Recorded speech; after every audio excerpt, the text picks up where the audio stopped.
Zero, selamat hari Minggu. C4D Depok Disciple Devotion Dedication. Sebelum kita memuji Tuhan, kita mau perkatakan satu ayat firman Tuhan di Kisah Rasul 4 ayat 12. Dan keselamatan tidak ada di dalam siapapun juga selain di dalam Dia, sebab di bawah kolong langit ini tidak ada nama lain yang diberikan kepada manusia yang olehnya kita dapat diselamatkan. Amin. Kita mau terus percaya kepada Tuhan bahwa di dalam Tuhan ada kekuatan dan keselamatan.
Bersamamu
positif yang aku lakuin selama di rumah, yang pertama bantu-bantu pekerjaan rumah, kayak nyuci pakaian, jemur pakaian, gosok pakaian.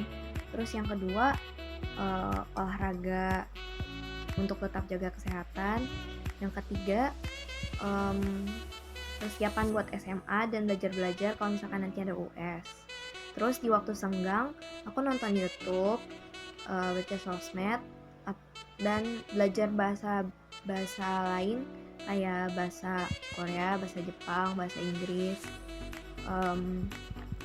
Terus ya juga makan, mandi, tidur, dan lain sebagainya.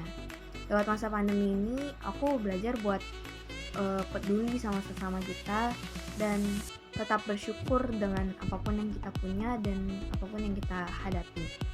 Terus juga ayat yang merema di hati aku selama masa pandemi ini yaitu ada di 1 Tesalonika 5 ayat 17-18. Tetaplah berdoa, mengucap syukurlah dalam segala hal, sebab itulah yang dikehendaki Allah dalam Kristus Yesus bagi kamu. Lewat ayat ini aku belajar buat tetap setia berdoa dan selalu bersyukur akan semua yang kita punya dan dalam setiap yang kita alami. Dan juga aku belajar buat terus mengandalkan Tuhan. Kegiatan aku sama di rumah yang pasti pertama belajar, karena kegiatan dari belajar mengajar dari sekolah memang masih jalan. Terus aku les online juga. Terus aku bersih-bersih rumah, bantu orang tua, jaga kebersihan, jaga kesehatan, jaga pola makan. Terus selama keadaan ini aku belajar untuk selalu mengandalkan Tuhan dalam setiap kegiatan aku, terus lebih dekat kepada Tuhan dan mendoakan bangsa.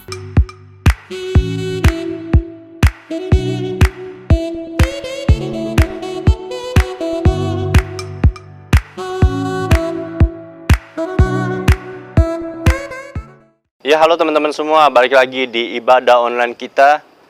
Gimana kabar kalian semua hari-hari ini? Semoga kakak berdoa kalian dalam keadaan sehat dimanapun kalian berada. Oke, kakak mau sharing dikit. Mungkin tahun ini jadi tahun yang berat buat kita semua. Mulai dari awal tahun yang banjir sampai bulan ini ada virus corona. Atau mungkin kalian ngalamin penderitaan-penderitaan yang lain yang kalian alamin pribadi. Kakak ada satu pesan buat kalian semua. Gue suka banget filosofi tentang sebuah keris. Jadi untuk bikin sebuah keris itu diperlukan waktu yang nggak sebentar, diperlukan proses yang cukup lama. Dan keris itu ditempa nggak cuma sekali langsung jadi. Keris itu perlu ditempa berkali-kali sampai dia jadi hasilnya indah dan katanya sakti menurut orang-orang. Oke, gue jelasin proses pembuatannya. Pertama yang dibutuhin itu adalah besi, teman-teman. Tapi besi yang dipakai bukan besi yang sembarangan. Besi yang dipakai adalah besi-besi pilihan. Gak bisa tuh besi yang nemu di jalan atau yang rongsokan dipakai buat bikin keris tuh gak bisa, teman-teman. Karena si pembuatnya tahu bahwa ketika besi rongsokan atau besi yang berkarat itu dipakai untuk buat keris, ketika proses penempaannya pasti besi itu akan hancur.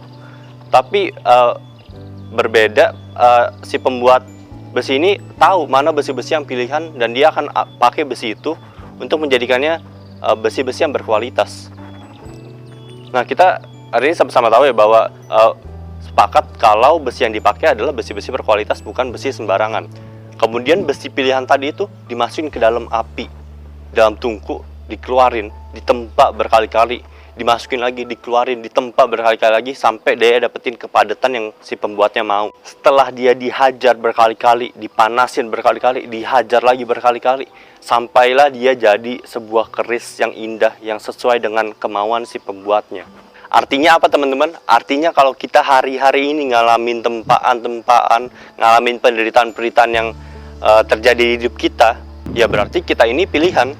Kita ini besi yang dipilih untuk dijadikan keris yang indah itu. Kita dipilih karena pembuatnya tahu bahwa kita bisa menahan tempaan-tempaan itu, bahwa pembuatnya tahu bahwa kita bisa untuk melewati segala tempaan-tempaan itu, sehingga kita bisa dijadikan sebuah keris yang indah itu. Karena itu bertahanlah, teman-teman, karena kita sama-sama tahu bahwa di akhir tempaan yang kita alamin ini, kita akan jadi seperti apa. Kita akan menjadi sebuah keris yang indah yang seperti pembuatnya mau.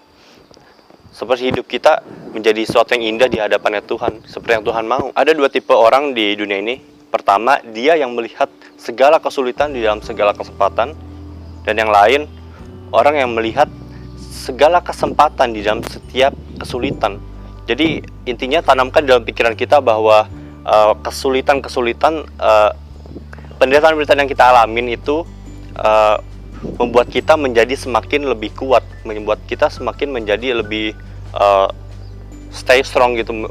Walaupun sekalipun ada badai yang menerpa, kita menjadi tetap kuat karena kita sudah terlatih, karena kita sudah ditempa berkali-kali, karena kita sudah menjadi bentuk yang indah. Tapi jangan khawatir teman-teman, sekalipun kita ngalamin penderitaan-penderitaan kayak tadi, ngalamin tempat-tempat yang sulit, yang gak enak, kita nggak sendirian.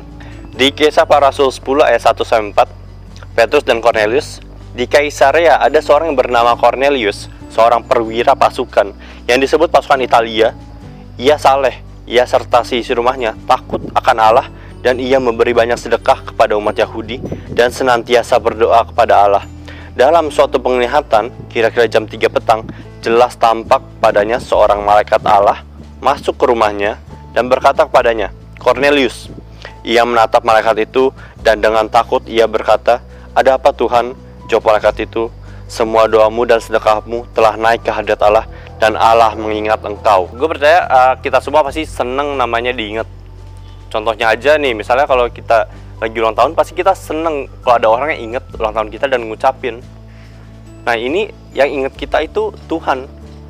Tuhan Raja segala Raja, dia yang mengingat kita. Yang manusia biasa, teman-teman. Di Kisah Para Rasul 10 ayat 28, ia berkata kepada mereka, "Kamu tahu betapa kerasnya larangan bagi seorang Yahudi untuk bergaul dengan orang-orang yang bukan Yahudi atau masuk ke rumah mereka. Tapi Allah telah menunjukkan padaku bahwa aku tidak boleh menyebut orang najis atau tidak tahir."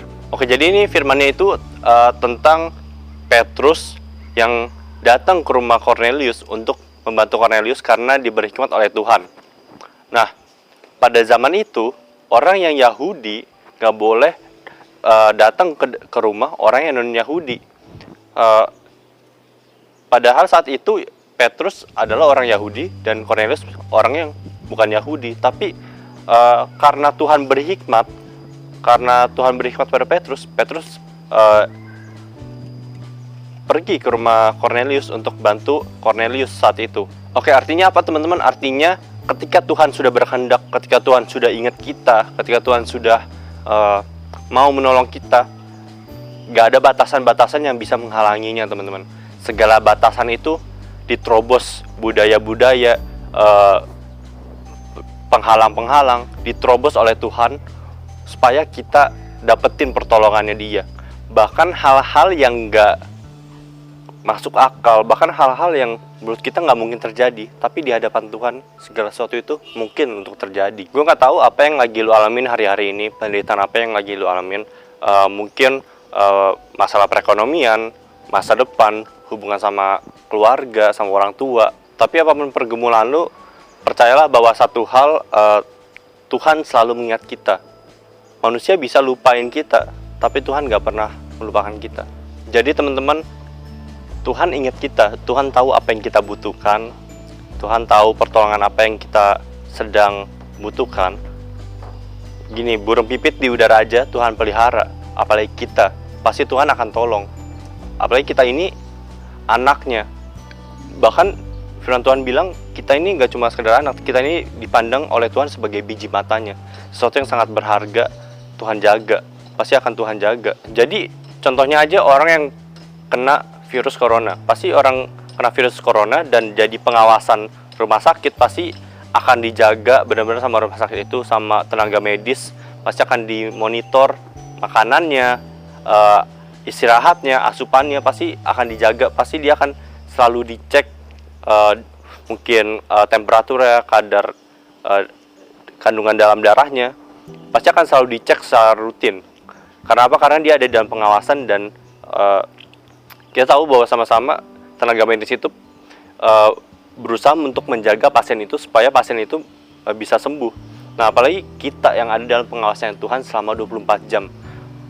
full, nggak berhenti. Tuhan nggak pernah nggak sengaja ketiduran gitu, nggak pernah teman-teman. Pasti Tuhan akan selalu terjaga, akan selalu ngelihat kita, ngawasin kita selama 24 jam. Jadi nggak akan ada satu hal pun yang buruk terjadi atas hidup kita. Sebegitunya Tuhan mengasihi kita sampai Dia nggak izinkan satu hal pun terjadi di hidup kita tanpa seizinnya Dia. Sebegitu kita berharganya sehingga Tuhan benar-benar jaga. Tapi pertanyaannya hari-hari ini, apakah kita juga mengingat Tuhan? Tuhan sudah mengingat kita, apakah kamu mengingat Tuhan? Berapa banyak waktu di hidupmu kamu pakai untuk berikan kepada Tuhan? Berapa banyak waktu di hidupmu bahkan kamu berikan hanya untuk mengingat Tuhan? Gue sempat berpikir mungkin lewat virus corona ini, Tuhan pengen melihat seberapa dewasanya iman kita. Mungkin dengan kita nggak bisa datang ke ibadah, nggak bisa datang ke komsel, apakah kita tetap beri waktu buat Tuhan? Apakah kita tetap mengingat Tuhan? Sekalipun kita nggak bisa datang ke dalam komsel atau ibadah, tapi apakah kita di waktu-waktu kita di rumah, kita sendirian, apakah kita ingat Tuhan? Apakah kita beri waktu kita buat Tuhan, baca firman, berdoa, saat teduh? Apakah kita beri waktu kita buat Tuhan saat itu? Jadi teman-teman, intinya jangan khawatir atas apapun yang terjadi. Sekalipun kita ngalamin tempat-tempat ini, kita sama-sama tahu bahwa di akhir tempat ini kita akan dibentuk, kita akan menjadi sesuatu yang indah, yang akan dipakai Tuhan. Dan gue percaya lu gak sendiri. Tuhan ada bersama-sama dengan kita semua untuk menghadapi segala tempat ini, segala pencobaan ini. Dan intinya Tuhan mengingat kita. Tuhan selalu mengingat kita, di pikirannya selalu ada kita teman-teman. Dia begitu mengasihi kita sehingga Dia nggak akan biarkan satu detik pun kalian lalai dari pikirannya Dia. Jadi Tuhan mengingat kita, apakah kita juga ingat Tuhan? Hari ini teman-teman, berilah waktu buat Tuhan, sekalipun kita nggak bisa ketemu ibadah secara korporat, secara bersama-sama, kita nggak bisa juga ketemu secara fisik komsel. Tapi teman-teman, disitulah teman-teman Tuhan pengen lihat apakah kalian tetap ngasih waktu kalian buat Tuhan, apakah kalian benar-benar tetap baca firman, apakah kalian tetap saat teduh, apakah kalian tetap berdoa, tetap ingat Tuhan. Oke teman-teman, berilah waktu membuat Tuhan, karena Tuhan rindu kalian datang sama Dia. Tuhan rindu bersekutu dengan kalian. Tuhan rindu punya hubungan dekat dengan kalian semua teman-teman. Nah teman-teman, mungkin situasi yang kita hadapin saat ini nggak ideal. Mungkin situasi yang kita hadapin saat ini mungkin berat atau sulit. Tapi percayalah bahwa Tuhan selalu ada bersama-sama dengan kita. Tuhan selalu ingat kita. Jadi jangan khawatir. Tuhan kita adalah Tuhan yang Immanuel, Allah yang bersama-sama dengan kita. Oke, mari teman-teman kita bersatu dalam doa. Tuhan, terima kasih buat ibadah kita di hari ini. Kami percaya bahwa ibadah kami ini ibadah yang mengandung kuasa. Dan kami percaya Tuhan, kami nggak mau lagi takut, kami nggak mau lagi khawatir atas penderitaan yang kami alamin, segala kesulitan yang kami alamin, karena kami tahu kami bersama dengan siapa, karena kami bersama dengan Engkau, Allah segala Tuhan, Raja segala raja. Dan kami percaya Tuhan, Engkau menyertai setiap kami. Dan kami percaya Tuhan, kami diberi kemampuan untuk bisa untuk menghadapi segala tempat-tempat, segala penderitaan yang hari ini menerpa hidup kami. Dan kami percaya Tuhan, kami akan menjadi sesuatu yang indah pada suatu hari nanti. Dan ini Tuhan, doa kami, Kau berkati Tuhan teman-teman kami di luar sana Tuhan, dimanapun mereka berada, di rumah masing-masing. Semoga Engkau beri kesehatan, segala keselamatan juga buat keluarganya, segala kebutuhan Kau penuhi Tuhan. Hanya di dalam Yesus kami berdoa ucap syukur. Haleluya, amin.